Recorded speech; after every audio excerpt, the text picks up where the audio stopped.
ዴብ ሮዛ እንዳስተበደበችውና እንዲሁም ደግሞ ልታስገድለውም እንደፈለገችም አወቀ። በተለይ ደግሞ ልጁ የሱም እንዳልሆነና እንዲሁም ደግሞ ያረገዘችው ልጅ የሌላ ሰው እንደሆነም ይህንም ሲያቅ ዴብም ከቤት እንድትወጣለት ጠየቀ።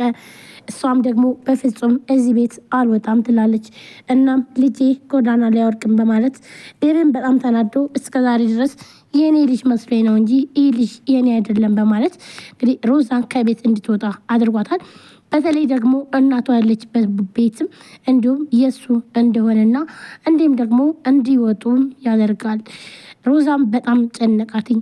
ዛሬ ላይ ያኔ ያደረገችው ስህተት አሁን ላይ ቢቆጫትም ነገር ግን ደግሞ መጨረሻዋ ጎዳና ላይ ሲሆን በጣም ናዘነችው። ዴብም ሉሊትን ካሁን በኋላ እናትሽና አባትሽ ቤተሰቦችሽ ሙሉ እዚህ መምጣት አለባቸው ብሎም ይላታል።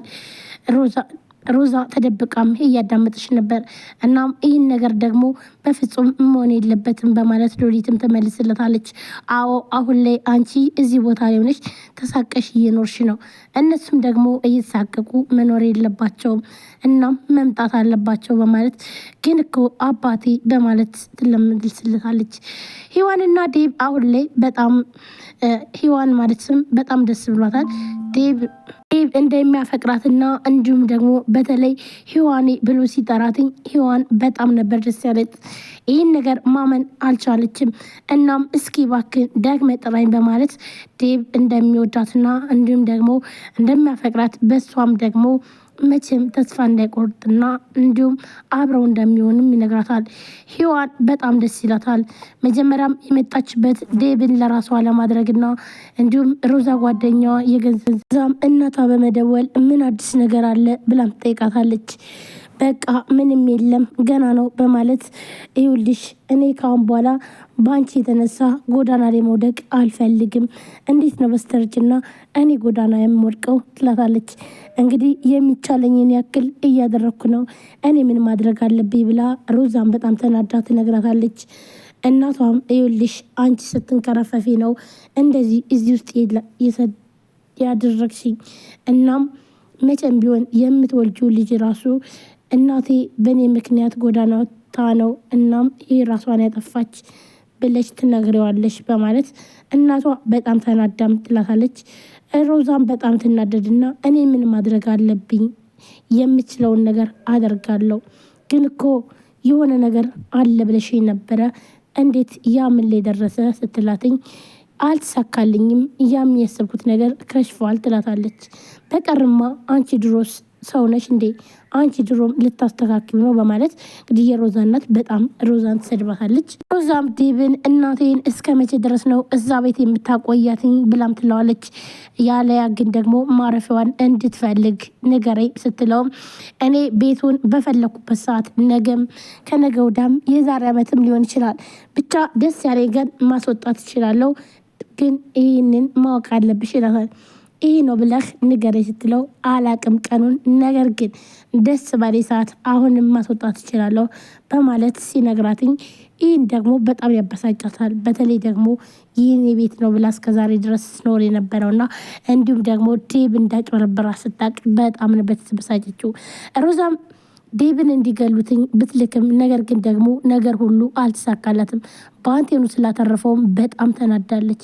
ምክንያቱም ደግሞ ዴብን ገላ ክሱ ከሞተላትኝ እንደፈለገች መኖር ነበር የፈለገችው።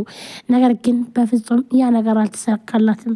ሰላም ሰላም፣ ጤና ይስጥልን ውድና የተከበራችሁ የቻናል ቤተሰቦች እንዴት ናችሁ? ለዚህ ቻናል አዲስ የሆናችሁ ሰብስክራይብ፣ ላይክ፣ ሼር በማድረግ ቤተሰቡን ቤተሰቦናችሁን ከልብ ነው ማመሰግነው።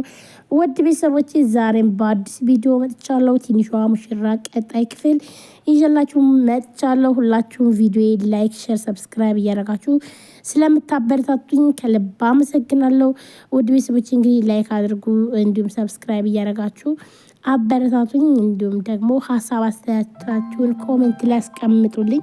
ሆንም በጣም አዝና ፈጣሪ እኮ ነው ያወጣኝ ትለዋለች። ዴብም ደግሞ ቆይ ለምን ምንድን ነው ብሎም ይጠይቃታል። ቆይ ግን ትላንትና ቢገሉብኝስ ብላም ስትጠይቀው ግን ደግሞ አልሞትኩም ብሎም ይላታል። አዎ ልክ ነህ፣ ግን ደግሞ ከዚህም በኋላ ያለኝን ህይወት ሳስበው በጣም ሳለቅስ እናደርኩት ትላለች። ሔዋኔ አንቺ ትቼ እኔ የትም አልሄድም ይላታል። ሔዋንም በጣም ደስ ይላትና ሔዋኔ ስላላትኝ እስኪ ድገመው ብላም ትለዋለች። እሱም ደግሞ ሔዋኔ መቼም ቢሆን ከዚህ ሂድ ብትይኝም አንቺን ትቼ የትም ቦታ አልሄድም ይላታል። እሷም በጣም ደስ ይላታል። ምክንያቱም ደግሞ ይህን ነገር ነበር የምትፈልገው። ሔዋንም ቆይ ግን ማንን ትቼ ነው ያልከው ብላም ትጠይቀዋለች። ዴብም አንቺን ትቼ የትም አልሄድም ይላታል ድጋሜ። እሷም በጣም ደስ ይላትና ወይኔ ታድዬ እውነት ለመናገር እንደን አይነት እድለኛ ሰው የለም ትላለች። ዴብም በጣም ደስ ይለዋል። ዴብም በመገረም ቆይ ግን አይገርምም አንቺ እኮ እንደ ህፃን ልጅ እያደረገች ነው ብሎም ይመልስላታል። ሔዋንም በጣም ደስ ስላላት ብቻ አይገርምም ይኸውልህ ልንገርህ አይደለ አንተ ከጎኔ ካለ ሁሌም ህፃን ነኝ፣ በቃ ከአንተ ጋር መኖር በጣም ያስደስተኛል፣ አንተ ካለ ሁሉ ነገሬ ሙሉ ነው በማለት ሄዳም ታቅፈዋለች። ዴብም እኔም ብሎ እሱም ያቅፋታል። ዴብም በጣም በማዘን ታውቂያለሽ፣ እውነት ለመናገር በአንዳንድ ነገሮች እድለ ቢስ ነኝ ብሎም ይላታል። ሔዋንም በመገረም ቆይ ደግሞ ለምን በምን ምክንያት ብላም ትጠይቀዋለች። በቃ በትዳር በምን ሁሉ ነገር ብሎም ይላታል። ሔዋንም አዎ ይህን ነገር እኔ የምጋራዋለሁ። ሔዋንም እጣ ፈንታ ነው ትለዋለች። ዴብም ያንቺን እጣ ፈንታ ጽፈሸዋል ብሎም ይላታል። ከመጻፍም በላይ በደንብ አድርጌ ለዛውም ልቤ ላይ ስየዋለሁ አንተን እንደማፈቅር ብሎም ይላታል። ግን እኮ ታዲያ እኔም መፈቀር ያስፈልገኛል ይላታል። እሷም ደግሞ እንደምታፈቅረውና ከሱ በላይ ግን ደግሞ ማንንም ማየት እንደማትፈልግ ደጋግማ ትነግረዋለች። ዴብም በጣም ደስ ይለውና ያቅፋትና ከዛም በቃ መሄድ አለብኝ አሁን ይላታል። ሔዋንም ይህ ልትሄድ ነው በማለት ስጠይቀው እንዲሁም የደረሰብኝን አደጋ ማመልከት አለብኝ በደረሰብኝ ትላንትና በተፈጠረው ነገር ይላታል። ሔዋን ሮዛ እንደሆነች ዴብን ያስደበደበችው አውቃለች። ነገር ግን ደግሞ እሷ ነች ማለት አልቻለችም። ምክንያቱም ዴብ ተመቶ ሲመጣ በአንቴኑ ይዞ ሲመጣ እሷ በጣም ነበረ ሮዛን ነበር ያየችው። ሮዛ ምንም አልመሰላትም። ዴብ በጣም ተጎድቶ ሲመጣ እሷ ግን ቁማ ነበረ ያየች። በጣም ተናዳ ትመጣለች። እናም ስልኩን ትደውልና ቆይ አንተ የማትረባ ቆይ ለምንድን ነው ያልጨረስከው ብላም ትላለች። ምክንያቱም ደግሞ እንዲገደል ነበር ያሰበችው። ነገር ግን ነገሮች ሁሉ አልተሳኩ። እናም በአንቴኑ መቶ ህይወቱን አተረፈው ይላታል። በአንቴኑ ህይወቱን ስላተረፈው ዴብም በጣም ደስ ብሎትኝ በአንቴኑ እውነት ለመናገር በጣም አመሰግናለሁ ወንድሜ ይለዋል። በአንቴኑም እኔ ብሞት ይሻለኛል ላንተ እኮ ይሄ ሲያንስ ነው እዛውም ይለዋል። ምክንያቱም በአንቴኑ ባይደርስለት በሮዛ ሰዎች ዴብ ይሞት ነበረ። እናም በዚህ ምክንያት እንግዲህ ስላልተሳካላት ሮዛ በጣም ተናዳለች። በተለይ ደግሞ እዚህ ጋር እናቷ እየበሰጨቻት ነው። ምክንያቱም ደግሞ በአንቺ የተነሳ በስተርጅና ጎዳና መውደቄ ነው፣ በቃ አንቺን አምኜ አንቺ ምንም አይነት አንድ ቀንም ቢሆን አላማ ኑሮሽ አያውቅም። እናም በዚህ ምክንያት እንግዲህ ይኸው ጎዳና ልወርቅ ነው ትላለች። እሷም ደግሞ እሺ እማዬ ምን ማድረግ አለብኝ? እኔ የቻልኩትን ሁሉ እያደረግኩ ነው። አሁን ላይ ግን ከአቅሜ በላይ ሆኗል ብላም ትላለች።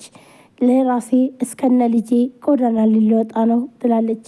ከዚህም በፊት ለባንቴኑ ድንገት የዴብ ከሆነ ልጁ አርግዤለታለሁ ብላም ነበረ እና ይህን ነገር ስላወቀ እሱም ደግሞ የዴብ እንዳልሆነ ይነግራታል። ይህ ደግሞ ምን ማለት ነው?